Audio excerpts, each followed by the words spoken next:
Hello and welcome to Week 5. Unbelievable, Billy Beebe. Week 5, halfway through the high school football season. It's Week 5 of the Spectrum Orthopedics Saturday morning huddle. I'm Kenny Rhoda. He's Billy Beebe. We're with you for the next 90 minutes, and we're going to recap, break down, take a look at everything that happened in Week 5 Friday night high school football in Stark County. That means scores, that means stats, that means highlights.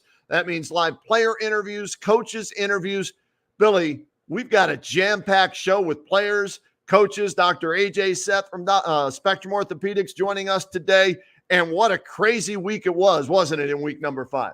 Yeah, we were full coverage, and good thing we were, Kenny, because we had some electric finishes, great games. We're going to have all the highlights, all the stats, all the scores. Our guest list is incredible today. We'll be breaking down film again. We'll be getting reactions to plays. And I think your game is the headliner, but a lot of these games are going to make news too. We had the defending Division I state champion St. Edward's Eagles traveling to Tigertown to take on the Massillon Tigers. Third year in a row that these two giants have played each other. St. Ed's victorious the last 2 years. And I talked with both head coaches during the week. Nate Moore, had a lot to say about going up against St. Ed's. And Tom Lombardo had nothing to say but great things about Massillon and how he thought it was an evenly matched game. And boy, was he right, although it did not start that way. And we'll get to these highlights when we get Nate Moore and hopefully Ardell Banks on with us here in a little bit. But St. Ed's takes the opening kickoff back 99 yards before you blink, 12 seconds in. It's 7-0 St. Ed's. First possession for Massillon. They fumble. St. Ed's takes it in. 2 minutes into the game, it's 14-0. But I give Massillon all the credit in the world, just like against when they played Moeller. They got down early. They made a game of it. They ended up losing that game, but they fought till the very end. And they did that again yesterday. And after falling down 14-0, Massillon scored the next 19 points to take a 19-14 lead. And this thing would seesaw back and forth all the way until the last play of the game. And it was, we looked at each other like, did we just see what we saw? Did this just really happen, this type of a game? And yes, it was amazing. Massillon wins it 31-28 over St. Ed's, and they do so with 11 seconds left on a touchdown pass from Jalen Slaughter to Braylon Tolles. How about this, Billy? Sophomore to sophomore, Jalen to Braylon. Play the highlight.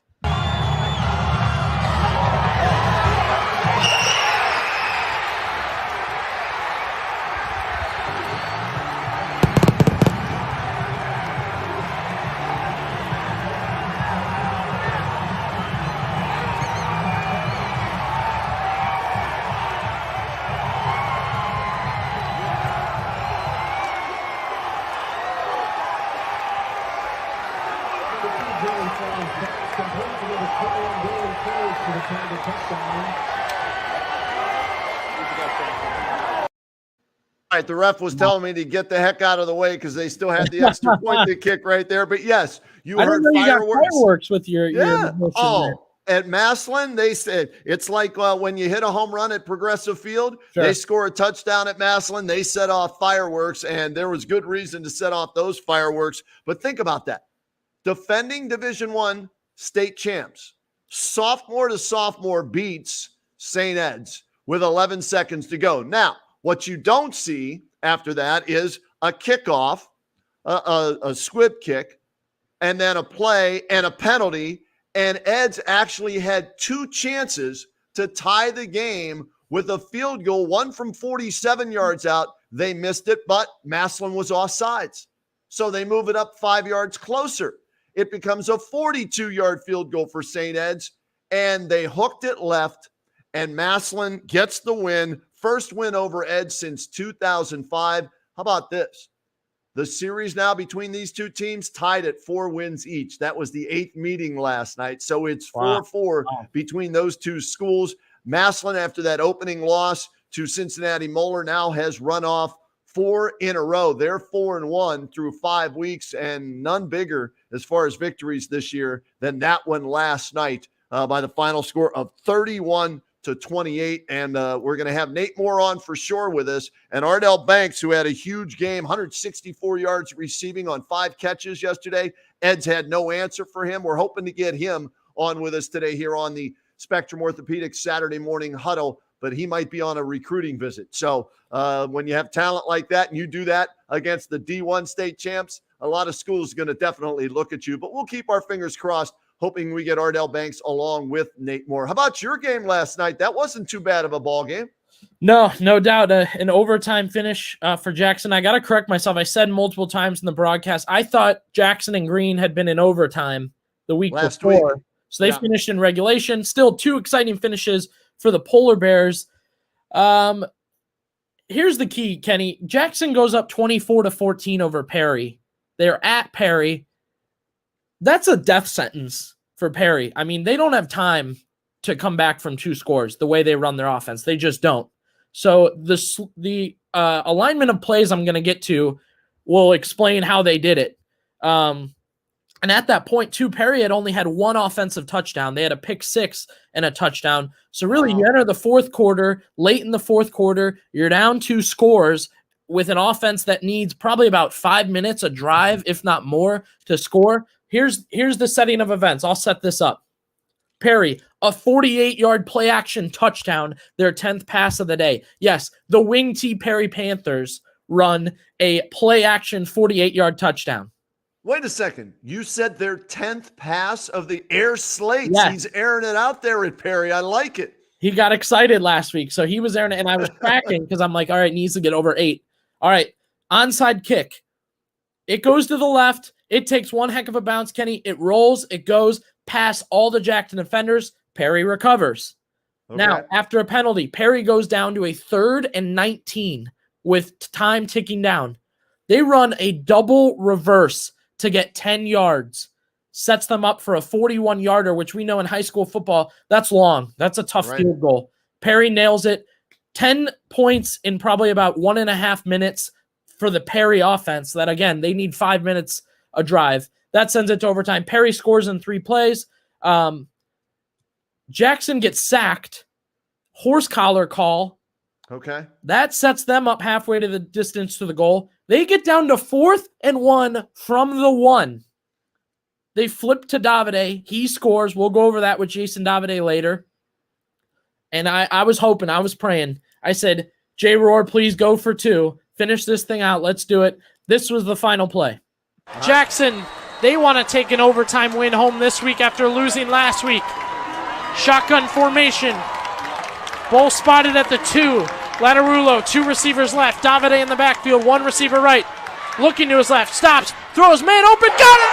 Jackson walks it off on the road! The Polar Bears win it! A week after losing in overtime, Jackson goes for 2 and beats Perry.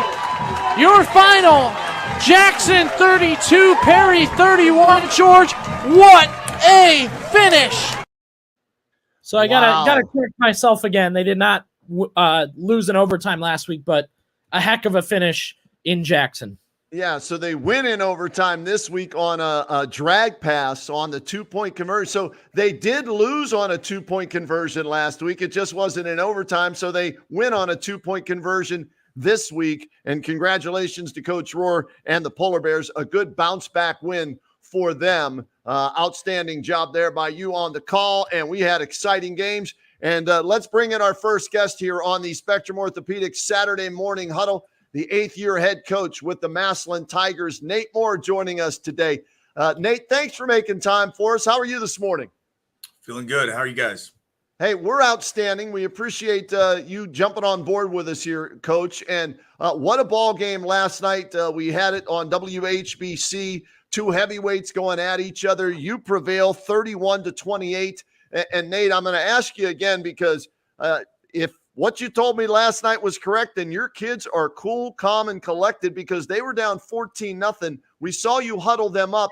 Any specific thing you said to them or just the same message that you've always preached to them at that point, down 14-0? I just wanted them to settle down and play football. You can't get rattled in a situation like that. You got to just circle the wagons and realize there's a lot of ball game left to play.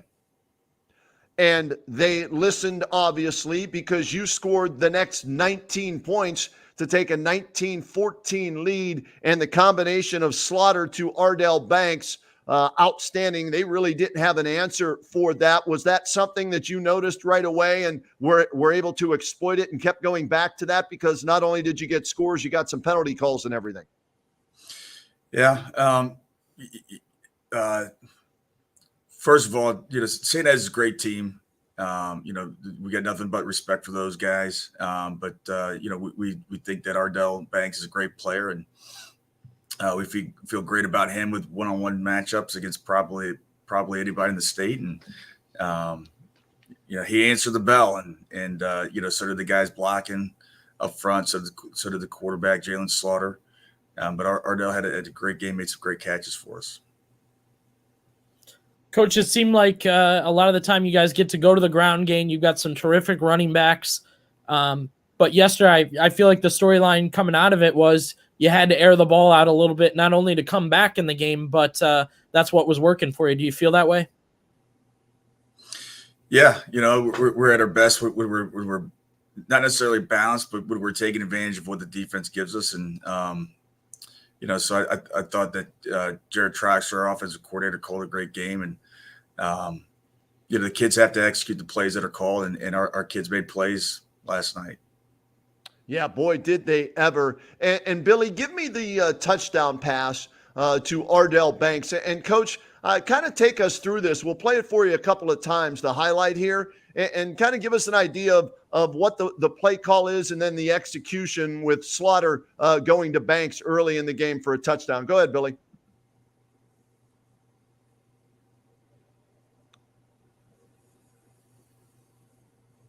So that play right there, Coach, is that something that's called in the huddle? Is that something that Slaughter reads at the line of scrimmage there, and then the execution on that? I apologize. My internet seems to be terrible. What I think I'm seeing there is it's a hitch on the outside with an inside fade, which a lot of people are running, but what we were doing right there really was getting max protection with our tight ends and on the field and our running back, obviously, and we ended up with a one-on-one matchup with Ardell in the slot on that inside fade, and with the hitch on the outside in the corner's got to take the hitch, and so you get lots of space to run that fade with that slot tucked in. So. It's great against man coverage, and Jalen saw it, recognized what we had out there, and made a great throw, and Ardell made a great catch. Not a lot of space to get that football in there, Nate. I mean, that's decent coverage there, and even on the game winner too, there was decent coverage. Can you just talk about the accuracy that you're getting out of your sophomore quarterback? 7 touchdown passes, I think, in the last 2 weeks. Yeah, I mean, really on those deep balls, you just want to throw a great catchable ball. Just get it out there. Make sure, on fades or goes, do not throw them out of bounds. Give our receivers a chance to make a play on the ball. And so great job getting it out there and giving our guys a shot. And then the receivers got to go up and make the play. And we did a nice job of that. Put that graphic back up, Billy, because I want Coach to see it again, and everybody watching here on the Spectrum Orthopedics Saturday Morning Huddle. He is our player of the week, Jalen Slaughter, throwing for over 290 yards, 3 touchdowns, and, of course, the most important touchdown pass, 11 seconds left in the game. He threads the needle again with a perfect pass. Sophomore to sophomore, Nate Moore, beating the Division I defending state champs as it goes Jalen to Braylon on the game winner last night. The play call there, or the reason for that play call when you guys went with that with the game on the line, what was it? It was actually hitch and go. We've been working hitches pretty much all game on our smash concept on the outside. It hit several of those, and we called it earlier, and Jay went to Ardell's side, and really Braylon was wide open. He should have worked the field, and we called it again, and The quarter did a much better job laying off of the hitch there, and he just gave him a ball that was catchable, and unbelievable catch, by Braylon. Great job by him. Great ball by Jay. So it really should have been a touchdown earlier, but sometimes we make things harder than they should be. But great play there by those guys. Outstanding play. And I don't know if you noticed, Nate, watching from your sideline, because I'm looking at this, and when I'm shooting video in the end zone there, I'm trying to guess what you guys are calling, right? So on that one, I thought maybe since Banks was the key guy all game long, you guys might go to him. So I kind of shifted towards that way. But then I noticed right away, so did three of the St. Edwards Eagles players. I mean, they didn't double team him. It looked like they had three on him. Did you guys see that as well? And that sets up that one-on-one matchup that you go back to that play? Yeah, 100%. I mean, Ardell was a factor in the game, whether he was catching the ball or not. I think he had 100 and some yards in the first quarter. And, he established the fact that they can't go one-on-one out there. They've got to put 2 over 1. If he's on the backside, or 3 over 2 if he's to the field, and that completely changes the game. So now we've got more lanes in the run game. We got better looks to the concepts if he's on the backside, and so what he did down the field early on in the ball game completely changed the rest of the game. Go ahead, Billy. You got a question for Coach? Yeah, Coach, I know we talked a little bit about Jalen Slaughter, that throw he made last year, ironically against Eds. He had to kind of step in and play. I think a lot of people are wondering, freshman to sophomore year, can he make that throw this time last year? Do you think he makes that throw, or do you think he's really come that long of a way?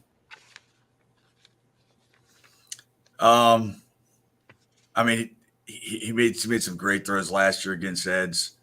When he came in, it was close to being over essentially, and Jalen comes in and throws 2 touchdown passes, leads a drive where they ended in a field goal, and all of a sudden we're in the ball game in the fourth quarter, and he was a huge part of that. So I couldn't say that he couldn't. All right, Nate, I want to bring something up that I forgot to ask you earlier before the game-winning touchdown pass. It looks like the game's over. Eds is running out the clock near midfield, and all they have to do is get a first down, go down to the ground, and then they take a knee, and you guys were able to create a turnover there. How surprised were you that I guess they tried to go for more yards than just the first down, and was it just preaching to the kids, strip the ball, do whatever you can to try and knock the ball out of the running back or quarterback's hands? Yeah, I mean, that situation for us is everything's about trying to get the ball back. So we got to scratch and scrape that ball out. And I believe Dorian Pringle was the guy that got to the running back, got his hand in there on the ball, ripped it out, and recovered the fumble. So I mean, that's all you can do in that situation. So, I mean, I don't know how surprised I was as I was, thankful that it worked. That's what we're trying to do. Right. What a testament to our kids, man. Our kids just absolutely play their tails off. No give up, no quitting those guys, no matter what the situation was. And, we got the ball back, and the rest is history. Coach, one other thing I wanted to bring up. People see that and they think, okay, game's over, 11 seconds. You guys are celebrating, fireworks is going off. But Eds manages to get a game-tying field goal attempt off on you guys as well. So it literally came down to the very last play. Your kids survived, though. What's it say about the Moeller game? They didn't give up. They played hard all the way through, even though they lost, and now they've won four straight. And then even though You had a lot of penalties, some turnovers last night, and even gave Eds a chance there. They found a way to get the win last night. Yeah, I mean, obviously we like the outcome of the ball game, but the outcome's not really the goal. The goal is just go out there and just play your tails off and play hard, tough, physical, disciplined football. And the chips will fall where they fall at the end of the game. But we've been preparing for that since January. Coach Dan Studer, our strength coach, he won that game as much as anybody else last night with how he prepares our kids in the off season, and not just physically, but mentally, between the ears and emotionally. And our kids played like tigers last night, and just really proud of them. Last thing, Coach, and I'll let you go here. We appreciate it. I'm afraid to ask this question because I think I know the answer, but I got to ask it anyways because we were discussing it after the game. Biggest regular season win for you in your time there at Massillon, beating the defending Division I state champion St. Edward's Eagles? Everything right now is looking forward to week 6. We got a big ball game next week, and Finch is a great team. They're 5-0, and we're excited to host them. That's what I thought. Coach, thanks for the time. We appreciate it. I'll say it. I think it's your biggest regular season win. Congratulations on that last night. Best of luck the rest of this season, and we'll talk again down the road. All right? All right, thanks, guys. All right, there he is, Nate Moore, outstanding 8th-year head coach with the Massillon Tigers, talking about a huge win last night for them over St. Ed's as they were able to overcome adversity, take the punches from a heavyweight fighter, deliver some punches themselves, and when it was all over, 31-28, they get the victory. And that was the biggest game in the entire state of Ohio last night. That's why we did it on the Whbc Pro Football Hall of Fame Game of the Week, and it did not disappoint. I mean, those two teams went at each other, left everything out there on the field. When Nate talks about playing hard, his team, they do each and every week in the trenches, in the secondary, special teams. You give them credit. They gave up a kickoff return on the first play of the game, opening kickoff, and they adjusted and didn't get hurt on that the rest of the game. So their special teams, buckled down. Now they missed some extra points, had 3 extra points blocked. So that's something they got to clean up. And I'm sure, Nate, they'll spend extra time on that this week because when you get in the playoffs, you got to make sure those PATs are automatic so you're not chasing points later in the game. But they found a way to win. And that's his biggest win in the regular season, along with the McKinley games, right? Because that's the rivalry game. So beating St. Ed's and beating McKinley in the regular season, their biggest victories, I think, Billy. Yeah, tremendous. It's a great story to hear, Kenny. Obviously, I was doing my game, but to break it down with Coach Moore, to talk with you about it, Massillon looked like they never really gave up. They executed properly when they needed to. That's another thing. You talk about missed extra points, that stinks, and you said they'll get that fixed, but when it's gut check time, when it's, all right, now you absolutely have to be perfect on this play, on this drive, on this, it seems like they were kind of in that zone on those plays. And another great ability to just have Coach Moore on and kind of break down what we were showing. And also got to give a shout out to Ron Pribich from the 64 Massillon state title team. His son, Nick, also played at Massillon, and he had the winning kick in the 100th meeting between Massillon and McKinley. He hooked us up, Billy. Remember the WHBC Press Box Food Fight Challenge, right? Yeah. He hooked us up before the game. He brought us some sandwiches, some chips, some cookies. We had our hot dog and water at halftime as well. So thank you to everybody there at Massillon yesterday. The word's getting out when WHBC is there for a radio game. There is a Press Box Food Fight Challenge. And so Massillon, answered the bell yesterday, not only beating St. Ed's, but also, from Ron Pribich, bringing some food up before the game even started. And Dave Goff, thank you so much for all your help yesterday in the press box, as well as the halftime hot dog and water. So right now, the rankings for the WHBC Press Box Food Fight Challenge through 5 weeks, Billy Beebe, all right? Northwest 1, Perry 2, Massillon 3, and McKinley, because we got absolutely nothing, not even a bottle of water, they're number 4. So there's our top 5 or top 4, whatever you want to call it, for our Press Box Food Fight Challenge. Well, good stuff. I feel like I've been following you, going the same places you've gone, and yet I find myself in different circumstances. But, it's all about the call. And Do you have Northwest? Do you have Northwest again this year? No. I was going to say, I'll make sure. Where are you next week? What is your WHBC streaming game next week? Where? I'm at Massillon. You're at Massillon. All right. So we'll see possibly if we can get you. You'll get I guarantee you at least a hot dog at halftime next week at Massillon. All right. You'll get that. And I was at Perry last night, and I was looking for where are the kids in the chef hats, the school? I was looking around. I didn't see them. We'll work on that. We'll work on it for you, BB. We'll see what we can do. Coming up here at the bottom of the hour, Brendan Zerbrug and Caden Davis going to join us from Alliance. They had a big win last night over Central. Let's take a look at some of the other scores from last night, Billy. And how about McKinley? Maybe a season-saving victory by the Bulldogs over the Bulldogs. They go on the road. They beat Green 51-19. First time McKinley was 0-4 since 2007. Rick Worstel told me if they would lose or would have lost yesterday, they went to 0-5. It would have been the first time they were 0-5 since 1920, according to Stelly. Okay? They avoid that. They get the win 51-19 over Green. Defense was the name of the game for them. Dante McClellan, 2 interceptions. DJ Lewis, an interception. John Chance, an interception. It was a pick 6. He took it back to the house, 2 sacks, and they held Green to their fewest points this season, 19 points. And how about this? McKinley now 8-0 all time against the Green Bulldogs. Haven't lost to Green, and they go on the road and maybe save their season like they did last year when they were 0-2 and went to Huber Heights Wayne. Bus trip there. They get a win when a lot of people picked against them. Maybe this will turn their season around, especially with Nino Hill running for $135 and 2 scores yesterday for McKinley.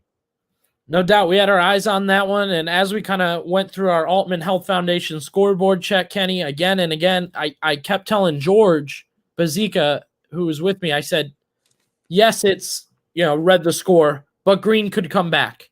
That's Green. They could pass back into that. So you got to give McKinley credit. They stepped on the gas.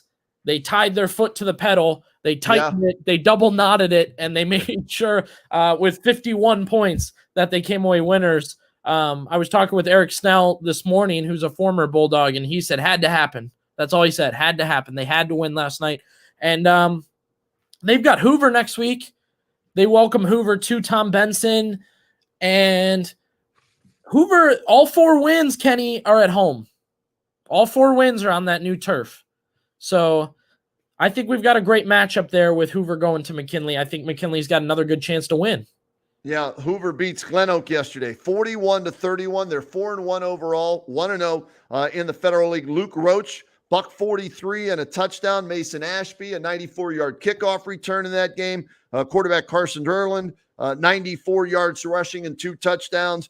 He threw for a touchdown and 120 yards as well. So we'll see if this victory by McKinley gets them going. We'll see if Hoover can keep it going, like you said, difference or a different atmosphere when you go on the road versus when you play at home. And Keaton Rohde yesterday ran for 81 yards and a touchdown for McKinley. He also threw for 134 yards and 3 touchdowns, 2 of them to Sincere McNeil, who had 47 yards in that 51-19 win over Green.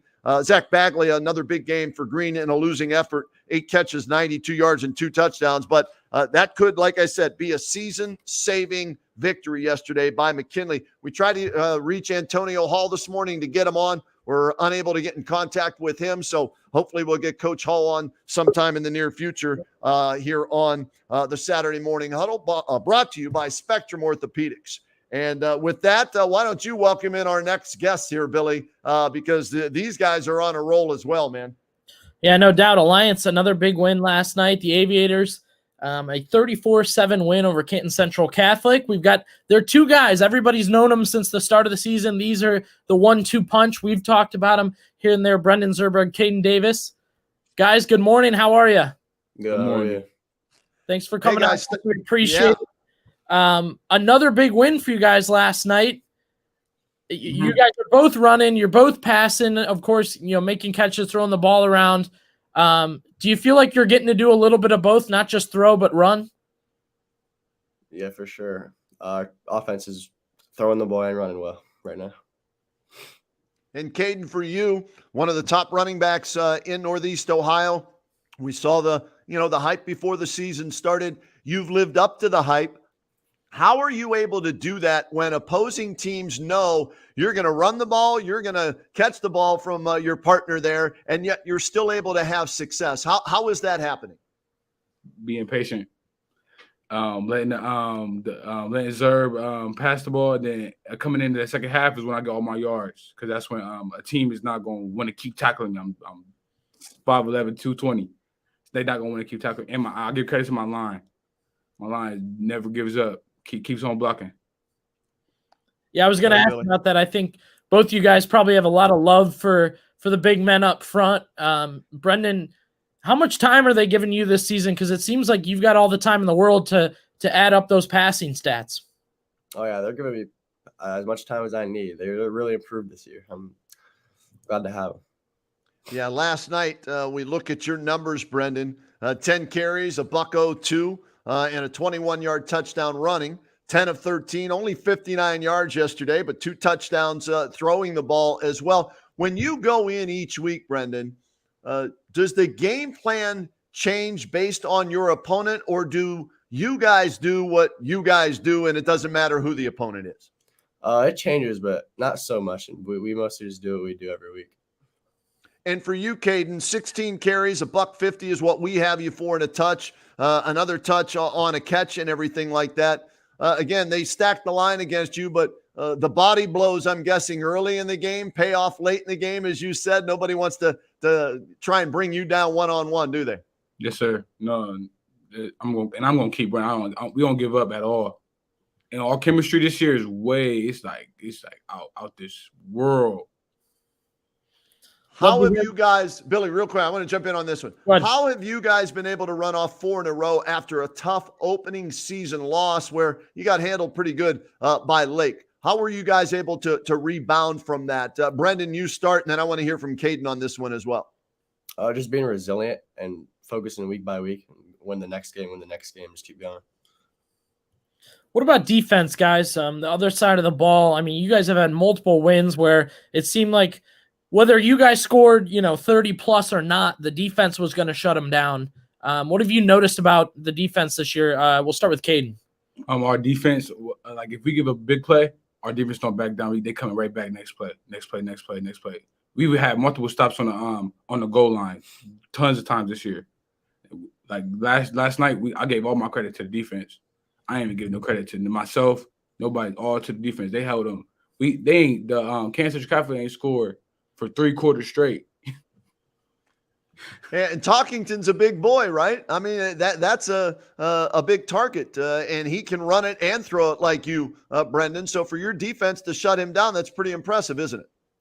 Yeah, the defense did a really good job last night.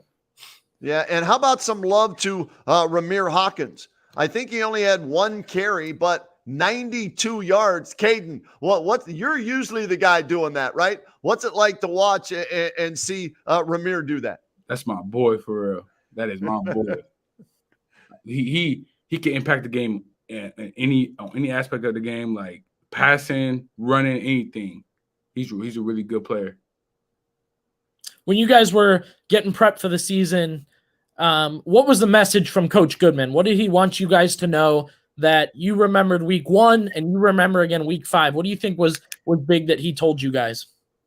Well, he told us, last year we went 3-7, and he told us, we never want to feel like that ever again. And each week we're remembering that and we're winning. Coach promised us that we would never feel defeated no more either this year. So, Coach always got us no matter what, on and off the field. A big support to all the teammates. What did you guys do this offseason? What was different this offseason for the improvement we're seeing, offense, defense, special teams, and a 4-1 start? Working really hard. We worked every single day. Coach had us here every day. in the morning too. Coach held us accountable too. Like real, like coach stepped up big this offseason. We was here every single day, lifting, running, doing whatever it takes to have this start and to not feel 3-7 ever again. Go ahead, Kenny. No, the 3-7. I've heard that a number of times. I'm guessing. I don't know. Was that posted in the locker room 3-7 as a reminder, or did he say it enough so you guys remembered it so you don't feel that way? Yeah, that's posted in the back of our head. I hear it, man. Loud and clear. All right, you've got Salem coming up next week, guys. Nice win last night, convincing win last night, 34-7 over Central. But 24-hour rule, maybe that's up. Maybe it's a 12-hour rule where you get to enjoy that. What about next week's game as you're on the road there at Salem? We're excited for this one. Big opportunity for us. We finally get to start league play. Show everyone what we're really about. Caden, how about you? I just wait. I'm waiting. That's all. I'm ready. It's just another game to me. I think Ring the bell and let's go, right? I think you guys went overtime with Salem last year. Is that correct? I think something to remember as you come into that matchup to this Friday night. Yeah, we went overtime on last year. All right, guys. We appreciate you joining us today. Congratulations on the big win, the dynamic duo of Zerbrugg and Davis. Again, let's see, 1, 2, 3, 4, 5 touchdowns combined through the two of you yesterday, running and throwing the football. It's been that way all season. Continued success, gentlemen, and thanks for making time for us here on the Saturday Morning Huddle. Yep, thank you. Thanks. Good luck, guys. There they are. How about that dynamic duo, huh? My goodness, Zerbrugg, 102 yards rushing, 59 passing, 3 touchdowns. Davis, 150 yards rushing, 8 yards receiving, and 2 touchdowns, 1 on the ground, 1 in the air. Well, watching the wing T last night at Perry, Kenny, I mean, how difficult is it when a quarterback can run as well as the running back and still pass? Zerbrugg, we know he has a good arm. He's shown that. He obviously is running the ball well. Caden Davis is running the ball tremendous. And then, you talked about Hawkins. They throw Hawkins in, and now you got 3 guys you got to keep your eye on pre-snap. We're not even talking about snap ball. Pre-snap, right. It goes into assignments. It goes into who you're picking, how you want to stop the run. So we're seeing multiple teams in Stark County really try to make sure that they have a quarterback, a running back, a second option to run the ball, a third option to run the ball if that's not the quarterback. We knew running the ball is kind of king in this area. It's a big deal to have a run game, but that duo specifically is playing very well. They said 3-7, 3-7, 3-7. Yeah. They already, not that they're done now, but they beat it already. You're 4-1. You got more wins than last year halfway through the year. Yeah, they want more than 4, though. I can guarantee you that. We'll see if they're able to do it. Let's run through some other scores as we who do we have up next? We've got Pucci coming up next here in about 5 minutes, right? Jack Pucci Snyder from Canton South. So until we get Pucci on with us here on the Spectrum Orthopedics Saturday Morning Huddle, let's run down some more scores. Lake, how about this? Lake now 5-0. The Blue Streaks, Dan to George, the Blue Streaks 5-0, Billy, for the first time since 1998. They get the win over Louisville last night, 35-7. Matt Solberger, 19 carries, 98 yards, and 3 touchdowns. That was not a Federal League game, obviously, so they're 5-0 overall. They're 1-0 in the Federal League. Will Butler with a TD run and an interception on defense.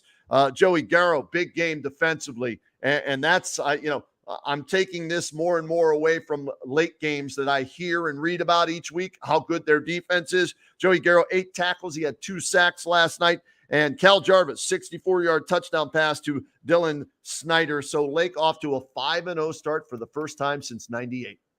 They've got that middle linebacking core, a couple of the names you talked about there, Kenny, but they swarm the ball. That's their biggest advantage is when they play a team that we just talked about it, multiple running backs, multiple options. Louisville, we both know Louisville well. They'll hold that ball till the very last second and then pitch it real quick. Lake clearly was ready for that. Their linebacking core seemed to have played well last night. You talked about it, 5-0. Their schedule is one to watch. You feel like they're kind of getting ready for some bigger competition coming. Well, this is what we want to see, because we've seen them go 4-0 before, right? And then down the stretch, the last 6 games, they end up 6-4 or 5-5. Right. And let's look at the schedule for next week for Lake. And I'll pull up our handy dandy WHBC pocket schedule. And, well, guess what? They're on the road at Jackson next week. That should be a hell of a football game in Polar Bear country after the Polar Bears rebounded from a tough 2-point conversion loss at Green, right? They bounce back and get an exciting overtime 2-point conversion win over Perry. And now, oh, yeah, you got to play at Jackson next week. So Right. let's see what Lake does next week at Jackson. That'll be a heck of a game. So congratulations to Coach DeGeorge and the Blue Streaks, 35-7 winners over Louisville. Marlington 0-5 on the year. They lose to Warren JFK 28-7. Southeast beat Minerva. The final score there was 44-13. Northwest gets a win yesterday as they take down Tuslaw 40-12. Some of the key players here for Northwest, Ethan Nicky had a punt return of 78 yards for a touchdown. Noah Harper with a pick 6 on defense for Northwest. Chase Badger, 178 yards passing and 1 TD throw. And Kyle Maraglia, 15 carries, 77 yards, 2 TDs for John DeMarco's Northwest Indians, now 3-2 on the year, 1-1 in conference play. So a good win for them. And the flock of Fairless. Fairless, the Falcons fly to 5-0, 2-0 in conference play. Carson Colucci was our player of the week last week. We had him on the show, 11 of 15 throwing the football for a $183 and 3 touchdowns. He also had some help from Peter Keeley, 17 carries, 111 yards, and a touchdown. On defense, Luke Yoder doing it for the Falcons with a pick 6. Brody Pumnio, 2 TD receptions. So the Fairless Falcons remain undefeated, 5-0 start for the 2nd consecutive year, Billy Beebe. Big win for the Falcons. You talk about they're doing it everywhere, defensively, offensively. The ball's moving on the ground, in the air. Coach Starbaugh's got a well-oiled machine over in Fairless. We'll see if that continues. You mentioned a couple other big wins. You feel like Northwest they had the same kind of pent-up aggression that McKinley had. They'd had 2 losses in a row that were close, that were tight, that were tough, and they pop off for a good amount of points. And then, you mentioned Marlington, Minerva.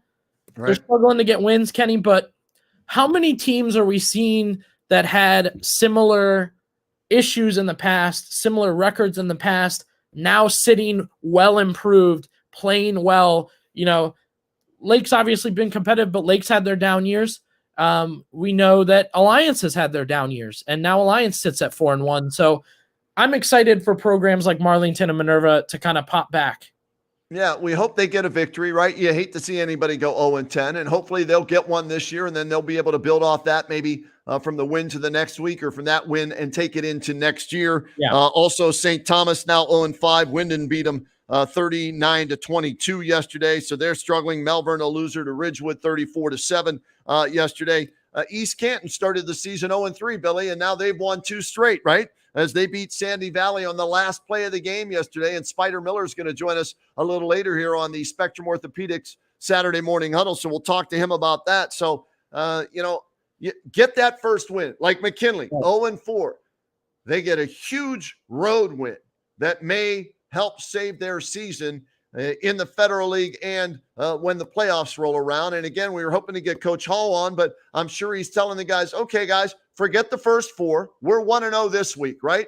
Guess what we want to be next week? We want to be 1-0 next week when we battle Hoover in a Federal League matchup. And then the week after that, we want to be 1-0, and then we'll get into the playoffs because looking at the computer points and everything yesterday, the rankings and all of that, they were 16 in the rankings. So, they're going to have a shot to make the playoffs in their division, in their region. So, yeah, you just want to get that first victory and hope you can do that and build off of that. And, that's the way things go. So let's see what we got here. Is that our next guest, or are we waiting to get some? Well, we're supposed to get Pucci coming up next, right? Pucci Snyder. Yeah. So Spider heard you mention his name, got here a little early. So Well, you know what? Let's go to Spider. Since Pucci's not here, bring him up. Hey, this is fluid every Saturday morning, man. You know what this is like? This is like walking up to the huddle as the quarterback and going, oh, shoot, the play call we called ain't going to work. I got a audible here. And so let's bring in Spider Miller from East Canton. They've won 2 straight, a huge win last night over Sandy Valley, 34-28. And Billy, do me a favor, take the crawl off the bottom of that page there, and let's talk to Spider about that big win last night. Congratulations, Coach, 2 in a row. How's that feel? It feels great. Kids did a great job. They played hard last 2 weeks, and first 3 weeks were a little tough, but we got battle tested, and we came out last time, played hard. Both teams did, but we came obviously on top. Coach, go back to last week, though. You start 0-3. What was practice like last week before the game, and it led to your victory, and how did that impact practice going into this week's game? Well, we didn't change our practice plan at all. We do what we always do. You know, we never abandon the basics, and we got to work on all those little techniques and things like that, and it paid off last week. And, you know, we didn't have missed assignments, and we didn't have a lot of missed tackles. And then last night, you know, our kids just had a gut check, and we, you know, we played hard, like I said, and we fought the whole game, and we never thought that we were going to be out of the game. And, you know, it was close, obviously, at the end with 1 second left, and there was no thought at all to kick a field goal. It's just get one in the end zone. If we can't get the ball in the end zone on 3-inch line, then I guess we deserve to go into overtime. Yeah, you talked about a little bit, Coach. I'm going to pop the play up for you so you can watch it and kind of talk us through it. You gave us a little bit, but talk to us about what's happening on you talk 1 second left on the inch line. What's happening here? Well, we're just direct snapping it to Jake McCullough. It's just our power look on offense. And, you know, we ran it a few times to the right, 2 times in a row, and then we thought, well, they're overplaying it. So we came back the other way, and our 2 backs kicked out, and Jake got in the end zone with no question whatsoever on this one, which I thought he might have been in on a couple of the other ones. But, you know, our kids pushed and changed the line of scrimmage, and there was a pretty big hole there, and game over with 1 second. Thank goodness you know, we're screaming timeout, timeout, timeout, and, you know, yeah, because we need. You know, I didn't want to go into overtime. Not that I didn't want to play overtime, but when you're on the 1-inch line, you know, we need to get the ball in the end zone. So, and we did. Our kids responded. They were excited. We're very proud of them. Let me ask you this, Coach. We've talked with a couple different programs about this. We've seen it throughout Stark County. Your lineup there at the end of the game, it looks like you got about 3 or 4 in the backfield, including your quarterback. How big is it to have options when you run? I mean, some teams run the option, but multiple players that could get the ball on any certain play. Well, that's the thing with that look that we put in. I mean, you know, we don't have a lot of stuff off of it at this time, but, you know, we can throw off of it. You know, we can direct snap it to Jake. He can throw as well. And, you know, it's just bringing in a couple bigger people to kick out and lead. And like I said, the kids did a nice job on that. John Spider Miller, head coach at East Canton, visiting us here on the Spectrum Orthopedics Saturday morning huddle. Big win for them last night. Last play of the game, 34-28. They win over Sandy Valley. And by the way, Jack McCullough, game-winning touchdown there, Billy Beebe. Oh, yeah, he scored all 5 touchdowns for the Hornets last night. 4 on the ground, 1 in the air. Coach, if it ain't broke, don't fix it, right? Right. I mean, like I said, there's things we got to fix, obviously, and we're going to make ourselves get better, and our kids are willing to do that, you know, especially when you win. You know, you win 2 in a row, and now we get to get into the Whbc league, and, you know, it's always competitive week in and week out, and that's what we're going to do here. We just finished films with the kids and corrected things, and they get it, you know, and anytime you can win, obviously it makes your weekend go a lot better for all of us, and to play hard like we did. We fought, you know, which was great. Tell me a little bit about your quarterback, Brennan Betts, because he threw for a lot last week, and I think 3 scores this week, 179 yards passing, 1 touchdown to McCullough. How's he coming along for you at quarterback? He is getting a lot better. With the offense that we're running, we throw probably 60% of the time and run 40% of the time. But those short passes are like sweeps to us, some of those screens. And so we're just trying to get the ball to different playmakers all the time. So there's not just one, but, Jake ran hard, and so did Isaiah Kuntz. I mean, those kids put their foot in the ground. And Brennan did a great job, on some of the plays. I mean, he made something happen there on the last drive and picked up big yardage and got us down towards the goal line. And that's his athleticism, and everything isn't perfect, but you know what? You'll take it. We'll take it. Coach, the message week 1, right before the season starts, and then the message week 5 after a win like that. Is there something different you're telling your team from the beginning of the season to the halfway point? We're just telling them, it's the old saying, just do your job. You don't have to do any more than your God-given ability. Do what we're asking you to do and work on all the techniques. I know a lot of teams start worrying about scheming this and scheming that, but we do that as well. But we don't. I mean, we never abandon the basics because we need to get better at those things. If you get better at those things, you got a better chance to win. And believe in each other. 11 is 1. All those old cliches that we're still using because they're right. And the bottom line is football comes down to blocking and tackling, and we didn't have as many missed tackles last night as we had in the first 3 games. And those 3 games got us battle tested. Those were 3 really good football teams we played, and we knew that. But our kids kept fighting, and they had the will to come to practice all week, and that's the thing. You got to have the will to practice, because if you do that, it'll carry over in the game, and it's paid off the last 2 weeks, Coach, last thing, and we'll let you go. John Spider-Miller joining us here on the Saturday Morning Huddle. Newcomerstown next week, home game. Give me some of the keys to getting a victory, even the record at 3-3, and get a conference win too. Right. They're 3-2, and I got to look a little bit of the film this morning, and they're going to give you the double tights with the full house look and try to power the ball and then play action pass.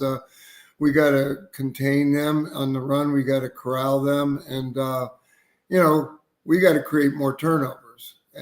And that offense, it's hard to do that, but we got to change the line of scrimmage on both sides of the ball, and then offensively take advantage of whatever they're giving us, which I haven't watched yet as far as their defense. But, we're going to keep working hard at it and, do the basic things. Let's control the ball. I mean, goodness gracious, we had the ball 79 plays last night, and that's a lot for high school. Yeah. And, it was a long game because both teams were winging it all over the place, So this week, maybe it won't be as long because they're going to run, the double tights full house. We're going to do what we do and probably throw some wrinkles in, but we're going to have to line up and play. And I always say, special teams play a big part. I mean, and there's 3 phases of the game: offense, defense, and special teams. And I thought last night overall, our special teams played really well, other than, the one punt that got, blocked, but that's because of a bad snap. But we got to work on those things. We got to continue to get better. Coach, congratulations on the win. We know you're always up early, so that wasn't a problem. But thanks for joining us here on the Saturday Morning Huddle. Hope to do it again somewhere down the road. All right. Yep. Thank you guys very much. You guys have a great weekend. You too. There he is, John Spider-Miller, head coach at East Canton, talking about their big win over Sandy Valley. And let's bring in our next guest. Keep them coming, BB. We're flying through these babies right now. There's Jay Rohr, the head coach for the Jackson Polar Bears, and Jason Davide, outstanding running back for the Polar Bears, joining us on the Saturday Morning Huddle. Congratulations, both of you gentlemen, on the win yesterday. And Jay, I'll start with you. And the question I have is, what was your message during the week after a tough loss the previous week where you seemed to be in control of the game? What did you say to your guys? They obviously listened, and you bounced back and got a huge win in similar fashion that you lost the previous week. Hey guys, we can't hear you. Okay. Okay. Billy, can we get them We'll potted up? get you fixed here, guys. All right, Billy's our technical wizard there, and we'll get that fixed, and then I'll ask them about the big win. But if you're just finding out about their win last night, Jackson 32, Perry 31 in overtime, and Jackson decides to go for the 2-point conversion instead of the tie and send it to a second overtime, and Jackson ends up getting the victory 32-31. And I think I see the thumbs up, Billy Beebe. So pot them back up, and we'll throw that question. There we go, guys. Congratulations on the win. I'll shorten the question. Coach, what did you say after a tough loss last week to get them to respond and get a tough win this week? Really, we went with the game plan, guys. All week we focused on the concept of being a disciplined football team. Unfortunately, we felt, against Green, which is a well-coached and a great team, but we felt we let that game get away just because of the penalties that we had. So the focus was just being a disciplined football team. Our kids are fighters. They're going to play hard. They listen to the game plan.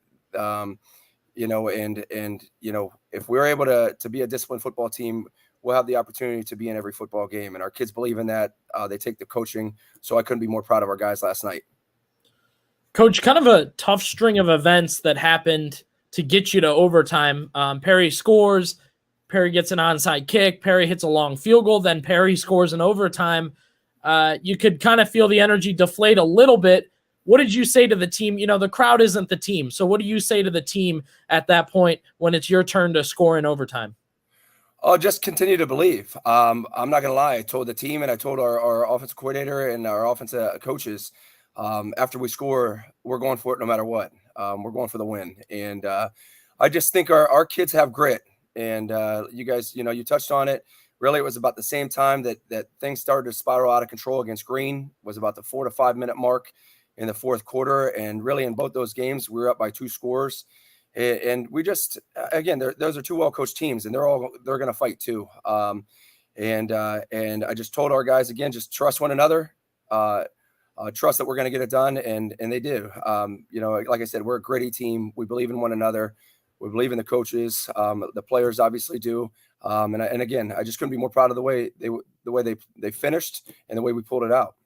All right, let's talk to that guy sitting next to you, senior running back Jason Davide. Big game yesterday, 26 carries, $139, 3 touchdowns. He ran for over 230 the week before and 3 touchdowns. So, Jason, as a senior and one of the leaders on this team, take me through the last week leading up to last night's game. How tough was it, for the players, the loss last week? When you had it seemed like in control at Green. And how were you guys able to battle through this week and get the win yesterday? We just knew we had to practice really hard this week. We knew we had to push 110% and give it all we had. And we just had to shore things up on the line too, and like our blocking assignments and me hitting which gap. And we practiced really hard, and we were disciplined this week. Everyone was focused up. No one was messing around. And we were a lot closer this week, hanging out and like sending each other like motivational videos for this week because we knew it was going to be tough. All right, guys, I got 2 plays here. The final 2 plays. I'll have Jason break down the one, and then we'll have Coach break down the other. So, Jason, you guys get to 4th and goal on your offensive stand. Walk us through what's happening here at the end of what has been a tight and exciting game. Yeah, so 55, Jaden Mauser, he was pulling, and I knew he was just going to block his guy, so I was just going to cut off him, and then I trusted Kenny Ward to get his block. And then Steven Petillion, he pulled around and got his guy, so I knew those 3 guys were going to get their guys, and it was going to be easy score for me. Well, Coach, you guys have been stuffed 3 straight times. Did you change the blocking scheme on that one? No, I mean, kind of just piggybacking off on what Jason just said, we did. We tried to, run it up inside there. And we knew that they were loading the box inside. And again, you trust your offensive lineman, you trust the guy that's sitting next to me, that we're going to put it in his hands. We try to get him out into space to give him the opportunity, really a 2-way go, either to beat him to the corner or to let him go make a play. And you saw, he planted his right foot and got north and got it in the end zone. So, Again, when you got a guy sitting next to me and you got an offensive line that's doing a tremendous job, it's how can we get him space and let him go to work, and that's what he was able to do. And then let's walk through the big one, the one that's viral, everybody's looking at, talking about. Here's the last play. 2-point conversion. If were your lungs tired? I know you were screaming because they were trying to call you for delay of game. Yeah, I mean, again, he blew the whistle, and I had already went and talked to the ref on our sideline that we wanted the ball on the right hash, and they had already blown the whistle, and they didn't reset the clock, the 25-second clock, and so I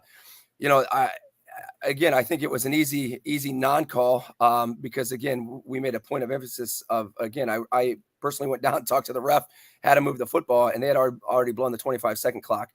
But obviously in this course of the game right here, we've gotten in this formation multiple times. A lot of times, number one either blocks or he goes to the flats to the field. It's something that Coach Balderson, our offensive staff, has done a great job. We've practiced it every day. At the end of every practice, our 2-point plays. And this is just one of those things that, Joe Lattarulo, he started to roll left. He put a dime, if you don't mind me saying, threw a dime to Malloy in the flats. And I guess, as you know, the rest is history. Malloy was able to grab it. And again, we're fortunate against a great football team over there with Coach Slates and Perry to pull out the victory. Yeah, Reagan Malloy, correct me if I'm wrong on this, Coach, and keep running the play, Billy, because it's great to watch. That was his first touch of the game on offense, right? He's a fullback, blocking back, whatever, blocking tight end. So element of surprise, is that part of this play that you work on because maybe nobody's expecting it? Absolutely. And again, Reagan's, he's a great player and he plays on both sides of the football. We do try to spell him a little bit offensively. But he's a guy that has great hands. And again, a lot of times our fullbacks are in there. Most of the time they're blocking. And he was just, again, whether it's his height or whatever it is. And I love you, Reagan, but he kind of hides and gets behind there and just, again, is able to cross the line of obviously the goal line and kind of hide through there. And again, Joe Lattarulo made a tremendous throw and put it on the money. And again, he was able to grab it in the end zone. A tale of 2 weeks and 2-point conversions, the thrill of victory, the agony of defeat, right, guys? So this one feels a lot better, doesn't it, Jason? Absolutely. I think we all, you can see, obviously, we're sitting here with smiles on our face. Yeah, Jason, what's it like for a player to celebrate like that when you win on the road in a Federal League game in that fashion? It was just great celebrating with the team after, everyone, hugging coaches. Everyone was just happy, especially because last week it was just such tremendous. Yeah, guys, I mean, breaking down more film, you look, Coach, I think some of your players had an extra pep in their step. You got linemen running, their quickest 40 after that celebration. Well, that's just it. I mean, it's a grind, and we told our kids that. I mean, you go to Perry, and I know I mentioned it already. Coach Slates and their staff, they're a tremendous staff, and they got a tremendous team. And I think everyone knows that when you go against the Perry Panthers, it's going to be a physical football game. And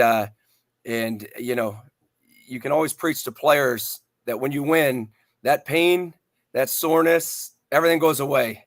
And that's exactly what, again, that you just touched on. We were able to, after the, the catch, it's a complete celebration. And yeah, those 5 40-yard dashes might become 5 flats. So it's a blessing to see. All right, so what about next week? You're going to enjoy this maybe for another hour or so, guys, but I'm looking at the schedule next week. Jackson in week number 6. Oh, yeah, you get undefeated Lake coming to your building. I'll start with you, Coach, on thoughts on that game, and then, Jason, you can weigh in. Yeah, again, another great coach, Dan DeGeorge, great staff, and great players. I mean, they're a great football team. They're certainly a well-coached football team. Again, a 5-0 team coming that we finally get to have our second home game. So it's nice going to be having the opportunity to be at home and in front of our own fans. But again, there's nothing short in the Federal League knowing that it's going to be a 48-minute battle. And it doesn't matter what team that we're going against. Obviously, there's a little bit more to it with Lake being a 5-0 team, but it's going to be a battle no matter what in the Federal League. We look forward to the challenge, and we know, again, the George and company, they're going to be a well-coached and a physical football team. And we're, again, our kids, we're going to go and play as hard as we can. We're going to, again, coach them throughout the week like we did this past week. And hopefully, again, you guys have another exciting game coming next Friday. Jason, your thoughts on going up against undefeated Lake? I just think as long as we practice hard and practice as hard as we can, I mean, we have a chance to beat any team. Yeah, take care of your own business, and you don't make mistakes. You win football. FIPS, right, Coach? Fumbles, interceptions, penalties. You avoid the FIPS, a good chance to win each week, right? Amen. Absolutely right. Hey, guys, Jay Rohr, coach at Jackson, Jason Davide, running back. Thanks for making time for us here on the Saturday Morning Huddle. Good luck next week in that huge game, and good luck throughout the rest of the season, guys. Hey, thanks for having us. We appreciate you guys very much. Thank you. Thank you. Great to have those guys here on the Spectrum Orthopedics Saturday Morning Huddle. And our next guest is ready, too. So we go from a coach and a player to a Pucci. Bring him up. Let's bring in the outstanding quarterback at Canton South, Jack Pucci Snyder. Congratulations on the win last night. What was the key for you guys in getting the victory last night, Pucci? No, thank you. Coming off the tough loss we did last week to CBCA, obviously we wanted to solid up the defensive side of the ball and offense, just score every drive that we can. Pucci, the big storyline, obviously you break the school passing leader record last night. Already at 5,000 yards is what we kind of saw throughout the community, the number floating around. Tough question. Which pass sticks out the most to you? That's tough. I mean, I guess maybe the record-breaking one. There's not one that stands out specific, but throwing the pass, there's a touchdown pass late in the fourth quarter, and then hearing the crowd and over the sound system, it was pretty cool. All right. How important was it, Pucci, since you guys moved into the pack, right, to get your first conference win yesterday? Yeah, no, we know the pack was going to be a tough league, and we wanted to win it, but obviously dropping the tough one last week kind of hurt us.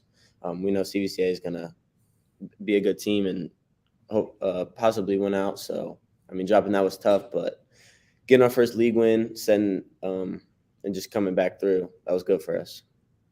Yeah, tell me the reaction from last week, Pucci. A tough loss, like you said, could have gone either way. You didn't come through. Motivation throughout the week to make sure you take care of business this week and don't leave it, to come down to the final seconds or something? Yeah, going through that game, it was up and down all the way through. Obviously, we got down early, came back, took a 14-point lead, stalled in the fourth quarter, and then to lose the way we did in OT, where we had many chances, was tough. But, I mean, it still left a bad taste in our mouth. All week in practice, it was motivation from that and just getting through this week, and we used that last night. Pucci, talk about Coach Dennison. What did it mean to have him hand you that ball after the game last night?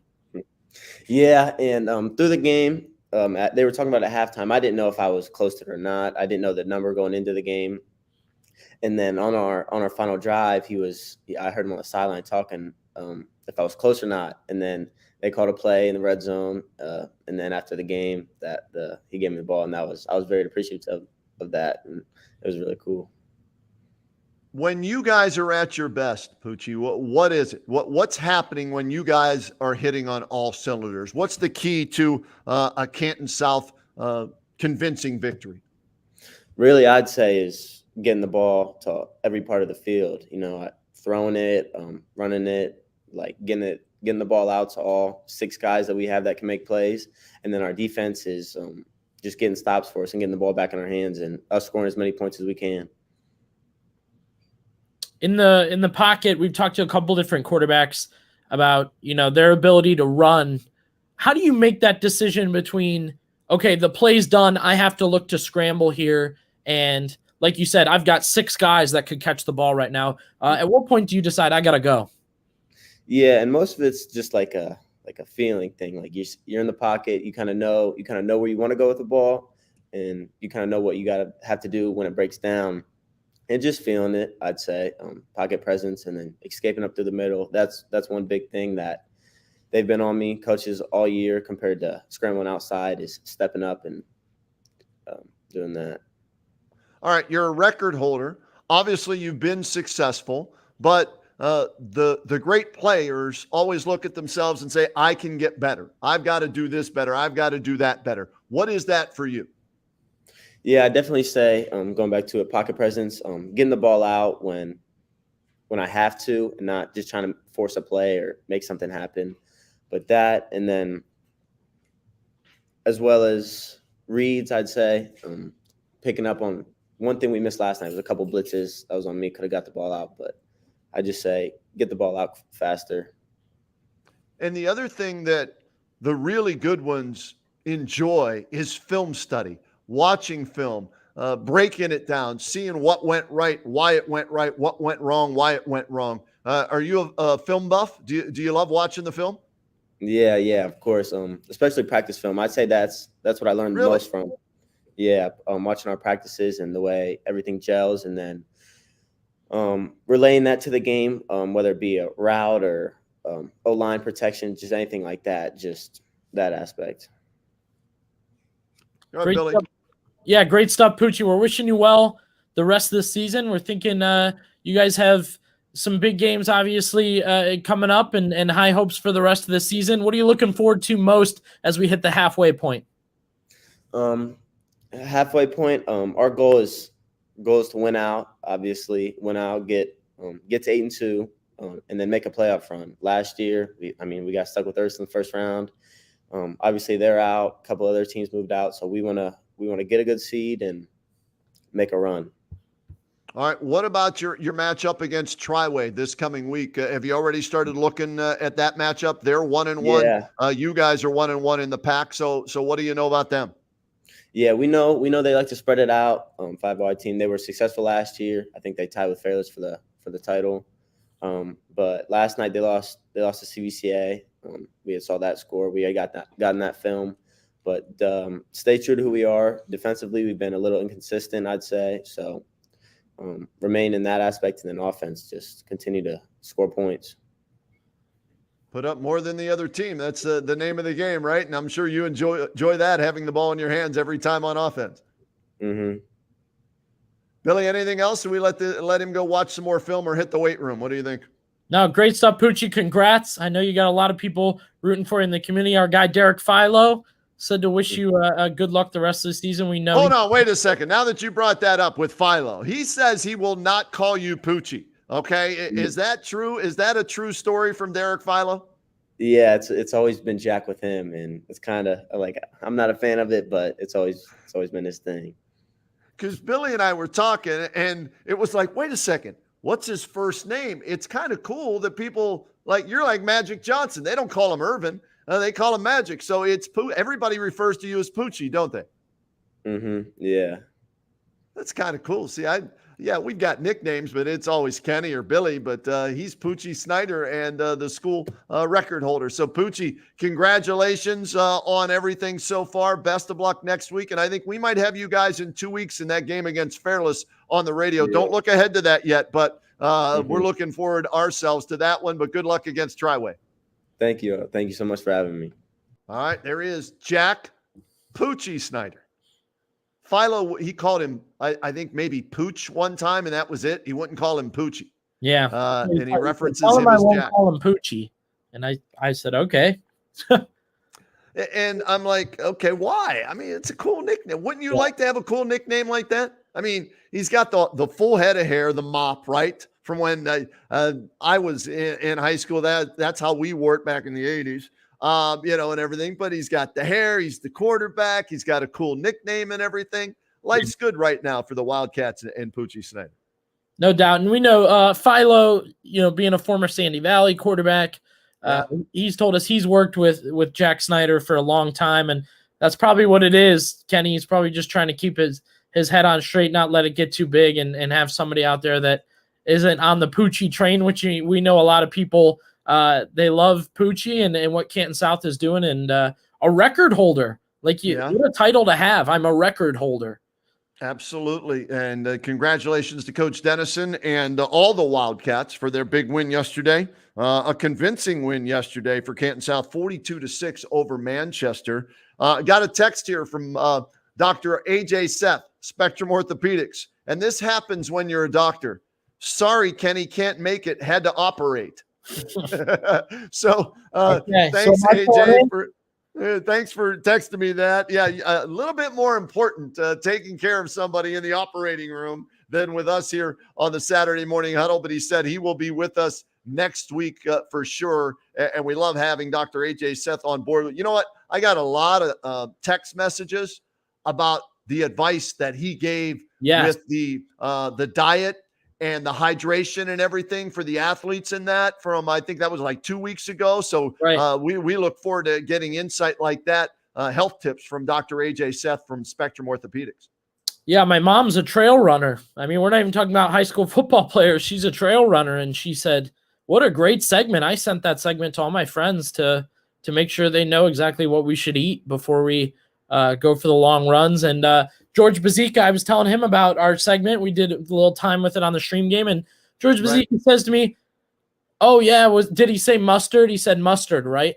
And I said, no, he debunked it. He debunked mustard. He debunked pickle juice. I said, it's too late, George. If you're cramping, invest in some Gatorade. Yeah, that's one of the things.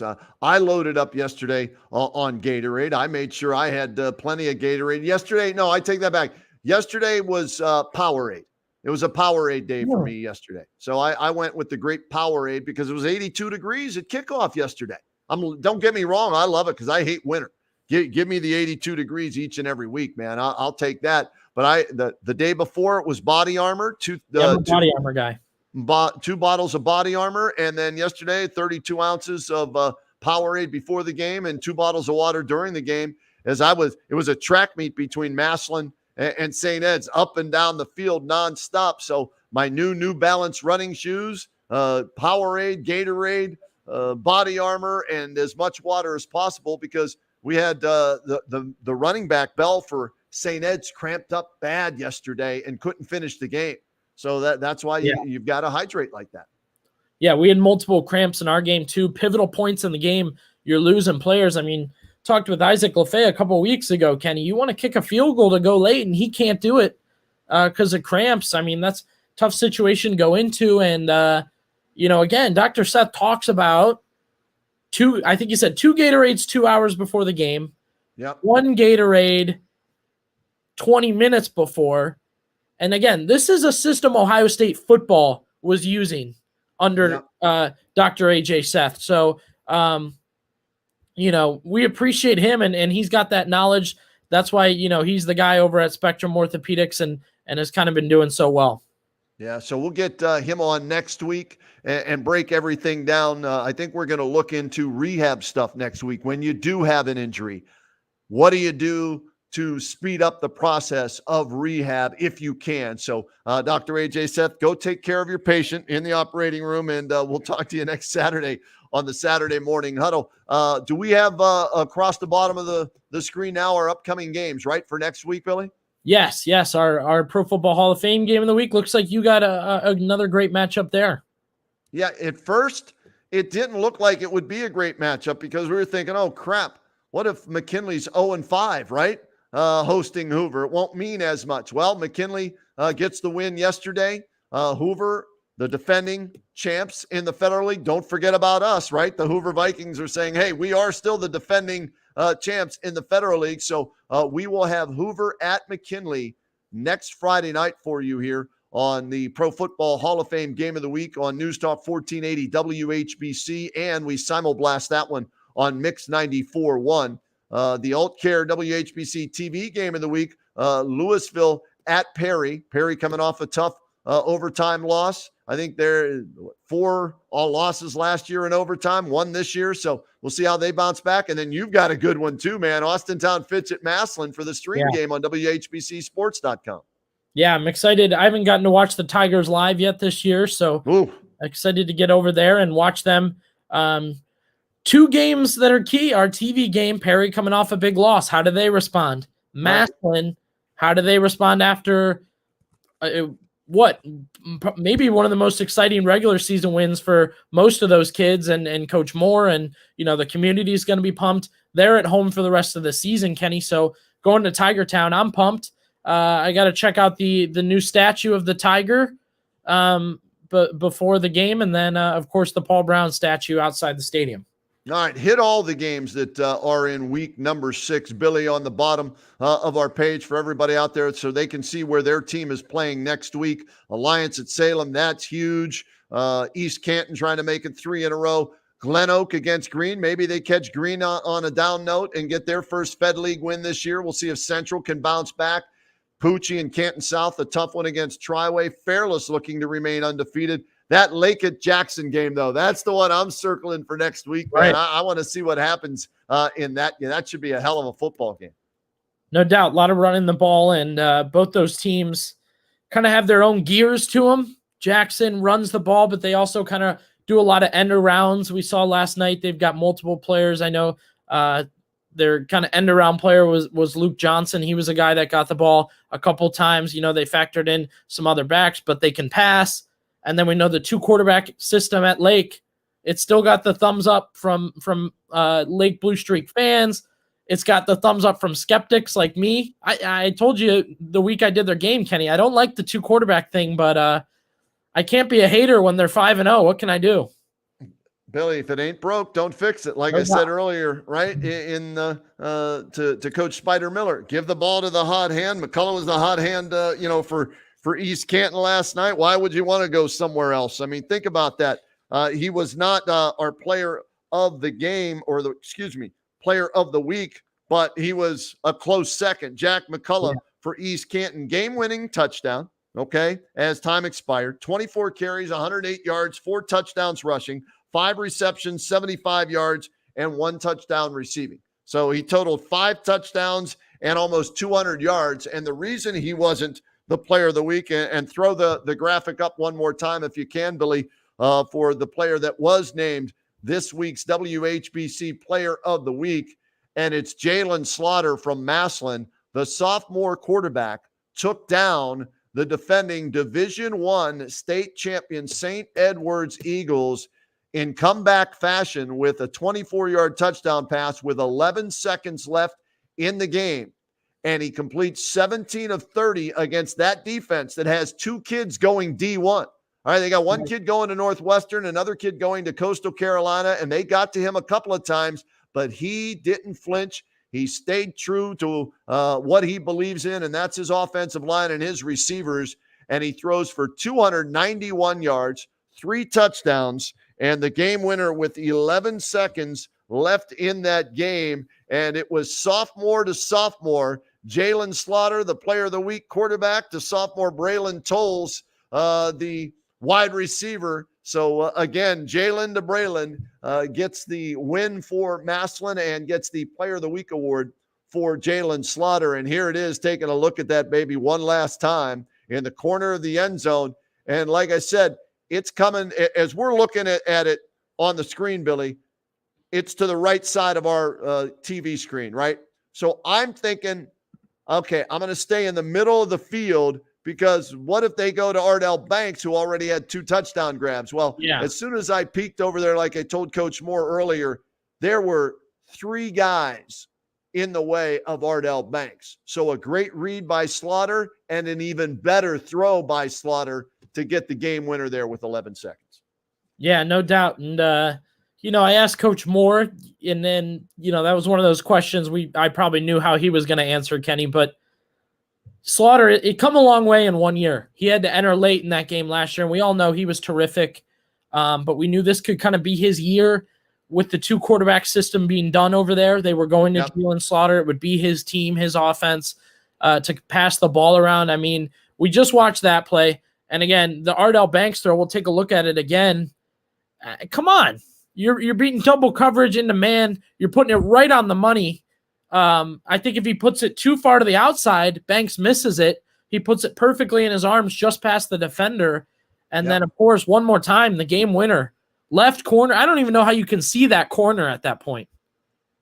It's a great throw. He dropped it in from the skies, right? Dropped it from the heavens right in the hands of Tolles for the game winner. So kudos to him. And he's only a sophomore. He's only going to get better. And so we look forward to Massillon and what they might be able to do in the D2 playoffs, but also we look forward to what Lake might be able to do, what Fairless, could do in the playoffs this year after losing their first playoff game last year. but they're 5-0 for the second straight week. So a lot of exciting things happening in Stark County with high school football, and that's why we do this every Saturday morning for you here on the Saturday Morning Huddle. What do you like to say about Friday nights, Billy? What's the question of Friday night? What happened on Friday night? We answer it on Saturday morning. And that's the Saturday Morning Huddle. He's Billy Beebe. I'm Kenny Rhoda. Thanks to Spectrum Orthopedics, our title sponsor. And thanks to all of our guests today, Billy. Run down our guest list that we had on today. And we appreciate the coaches accommodating us and being flexible and either coming on themselves or hooking us up with some of their players. And we had a bunch today. Yeah, again, not in this order. I think we did well rearranging here. Everybody did good playing their part. Nate Moore was on first, head coach of the Massillon Tigers.